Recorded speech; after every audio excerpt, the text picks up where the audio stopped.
Hi, Christy here. Today I wanted to share a couple tidbits of Akashic wisdom that's come through in recent readings. The first one I want to share is when I was working with a woman who was considering hiring someone as her business coach. And the woman was asking her tons of questions related to her business. And she knows these things, but suddenly in the middle of it, she sort of blanked and couldn't remember some of the details. And then she was kind of being hard on herself during her reading, like, I can't believe I didn't remember, blah, blah, blah. And the records came back and said that was actually protective amnesia. She wasn't consciously aware that she did not want to work with this woman. But part of her was aware and was like, ooh, I'm gonna not be here and not be able to access that information. That's certainly the way it looked to me when I looked in the records. Interestingly, I did not remember this. At the end of the reading, she said, I'm really going to come back to that idea of protective amnesia. Because she's experienced trauma in her life, she realizes that sometimes that happens, and it's really giving her a message that she needs to pay attention to. Wow.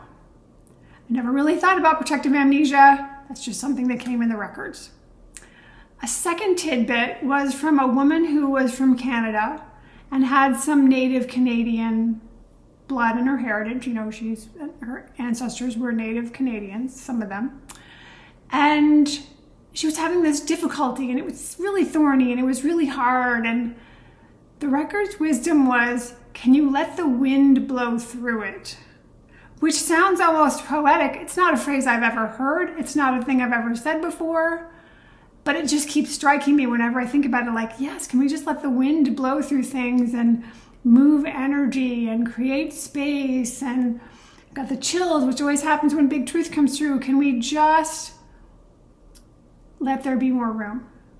It's a way of expanding.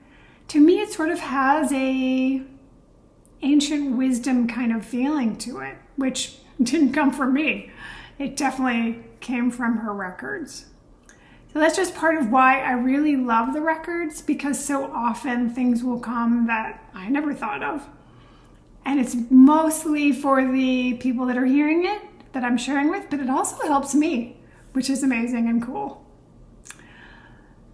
I'd love to hear in the comments below what happens when you feel like you've downloaded something from somewhere that didn't come from you. I'd love to hear an experience like that if you'd like to share in the comments below.